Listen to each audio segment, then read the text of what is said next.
It happened in Portland, Oregon, during a stretch of heavy rain. A college student named Evan Brooks had just moved into a small basement apartment. Cheap rent, quiet neighborhood, perfect for studying. The landlord had given him 2 keys.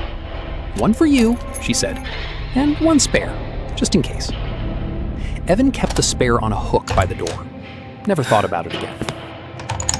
3 nights later, around 1:47 a.m., he woke up to a sound. A soft click, like a lock turning. He sat up in bed, listening. Nothing. Probably the pipes, he told himself. Old house. He went back to sleep. The next morning, everything seemed normal, except the spare key. It wasn't on the hook. Evan frowned, thinking maybe he'd moved it. He checked his desk, his backpack, even the kitchen counter. Nothing. He texted his landlord. "Hey, did you come by last night? Spare key is missing." She replied almost instantly. "No, haven't been there in days." Evan stared at the message, a little uneasy. Maybe he just misplaced it. He tried to shake it off. That night, it happened again. 1:52 a.m. The same sound. Click. This time he was fully awake. He grabbed his phone, turned on the flashlight, and slowly stepped out of his room. The apartment was dark. Silent. Front door. Still closed. Locked.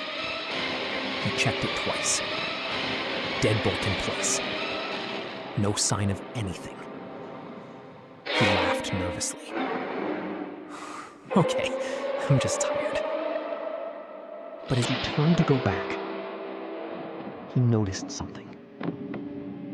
The spare key was back on the hook. Evan didn't sleep after that. The next day, he bought a small indoor camera and pointed it directly at the front door. If it happens again, he won't see it. That night, he stayed awake, staring at his phone. Nothing happened. Midnight passed. 1 a.m. 1:30. His eyes got heavy. And without realizing it, he fell asleep. At 2:06 a.m., the camera recorded something stiff. The front door. Stiff. Then, the deadbolt slowly turned on its own. Click. The door opened just a few inches. No one visible.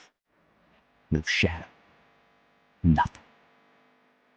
Then, a hand appeared from inside of the frame, reaching out.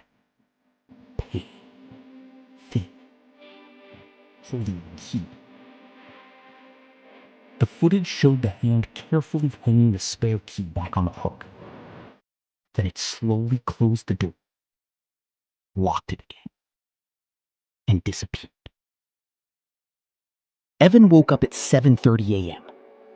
Everything looked normal until he checked the footage. He watched it 3 times, then 5, then 10.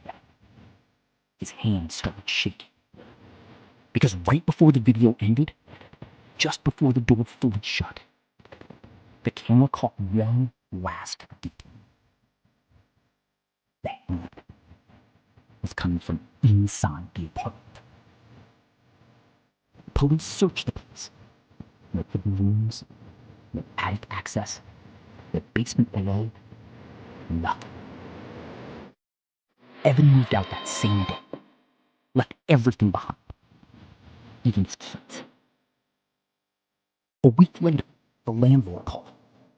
Her voice sounded confused. "Hey, weird question. Did you leave someone inside your apartment?" Evan's heart dropped. Why? There was a pause. Then she said, "Because the spare key keeps moving."